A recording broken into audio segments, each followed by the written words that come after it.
Our next reading is from the first chapter of John, talking about the coming of Christ in a little different way. In the beginning was the Word, and the Word was with God, and the Word was God. He was with God in the beginning. Through him all things were made, and without him nothing was made that has been made. In him was life, and that life was the light of all. The light shines in the darkness, but the darkness has not overcome it. He was in the world, and though the world was made through him, the world did not recognize him. He came to that which was his own, but his own did not receive him. Yet to all who received him, to those who believed in his name, he gave the right to become children of God. Children born not of natural descent, nor of a human decision or a husband's will, but born of God. The Word became flesh and made his dwelling among us, and we have seen his glory, the glory of the one and only who came from the Father, full of grace and truth. For some reason, I wasn't feeling Christmas this year. I'm sure you've been there before, too, sometimes. It wasn't that I had any great tragedies happen or anything lately, but I just wasn't into Christmas like I usually am. I felt like I was just going through the motions on this whole Merry Christmas thing. And so I turned to my usual Christmas pick-me-up, nostalgia. I went to the folks' farm and I cut down a Christmas tree, a real wild, free-range Christmas tree. But it didn't do it for me. I switched the radio in the truck to one that played all Christmas all the time, 24/7. But it didn't do it. I even went out looking for my favorite Christmas lights, the blue ones. Now, for some reason, blue Christmas lights have a peculiar effect upon my psyche. Oh, let me just say it. Blue lights make me happy. I don't know, maybe it's because of my age. I read in the history of Christmas lights, yes, there is a history of Christmas lights, that the blue strands became popular back in the 60s when I was growing up. Maybe the blue lights remind me of happy Christmases of my childhood. Or maybe I like them because I'm cheap. One of my first jobs was as a janitor at Kmart. And I can still remember those flashing blue lights that signaled money to be saved.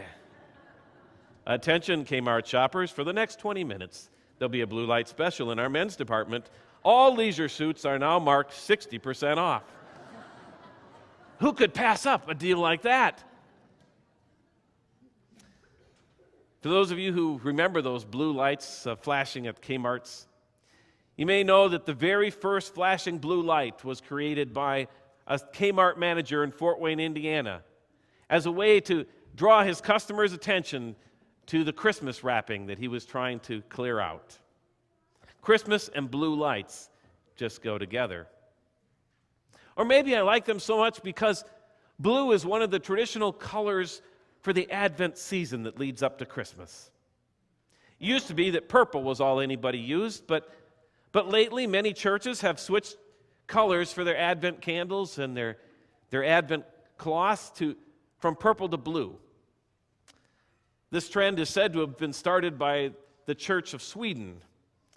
So I guess purple was a little bit too exciting, a little too much fun for those stoic Scandinavians. So they switched over to blue. And maybe my love affair with Christmas blue goes back to my Scandinavian roots.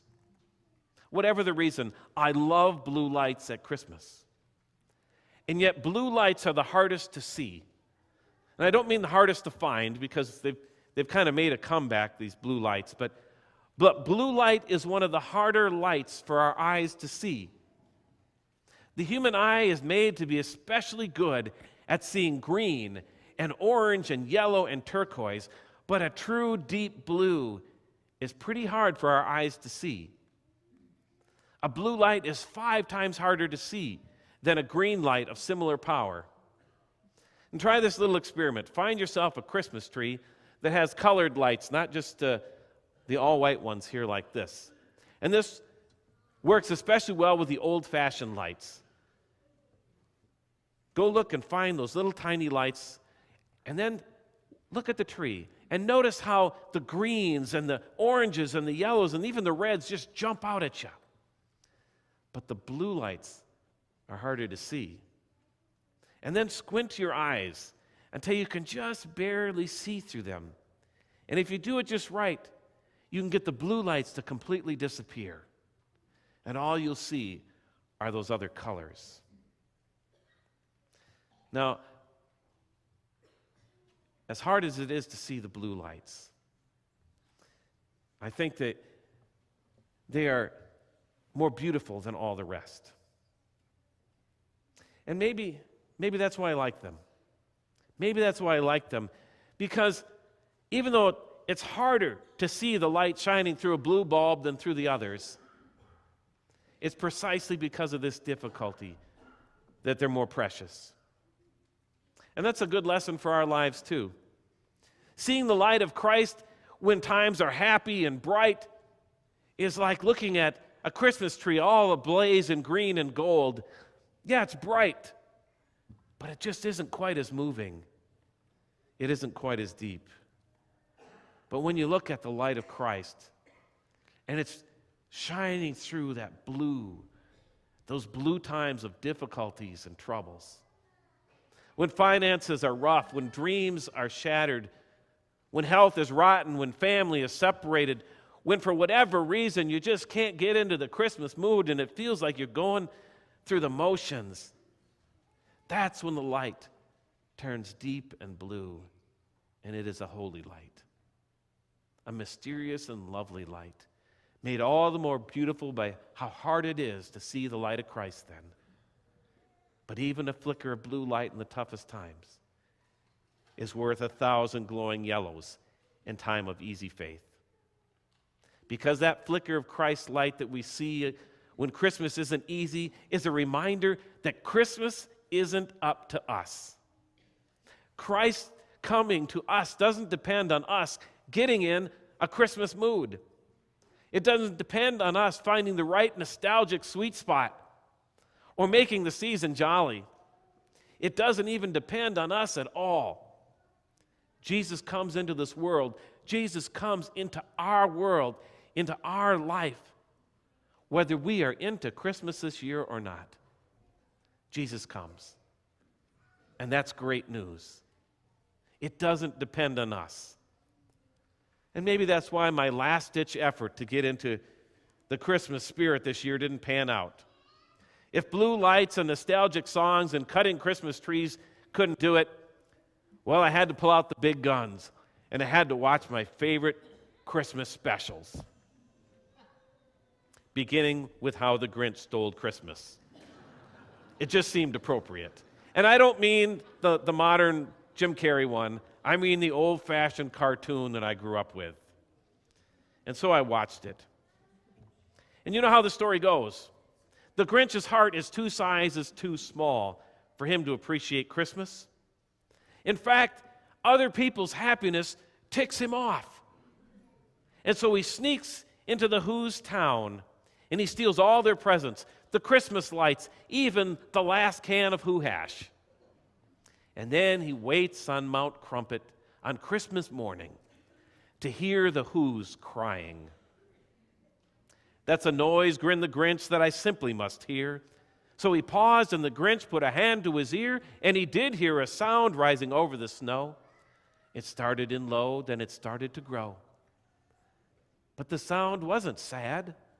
Why, that sound sounded merry. It couldn't be so, but it was merry, very.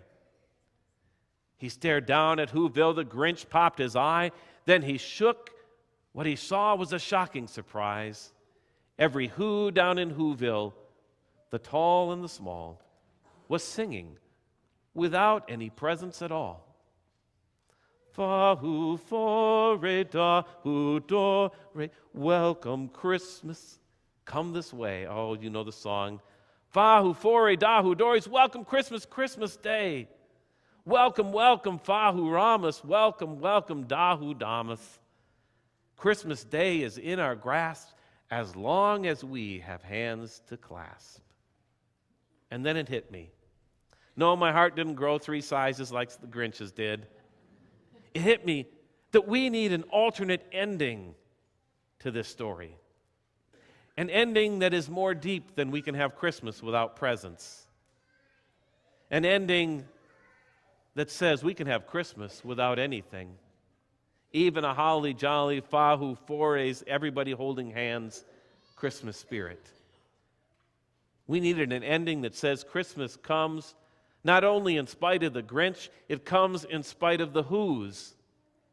Christmas comes, and it's not up to us. Jesus is here even if we are going through the motions.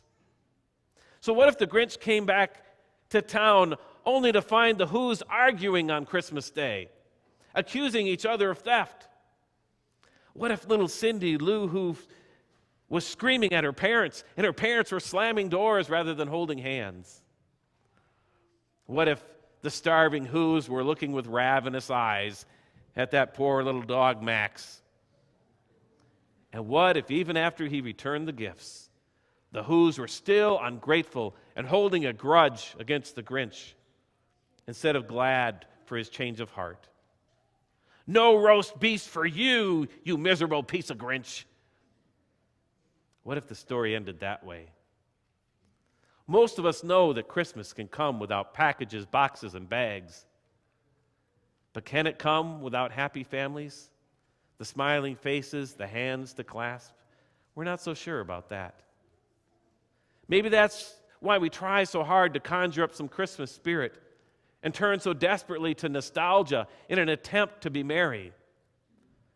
But on that holy night 2,000 years ago, Christ came without blue lights.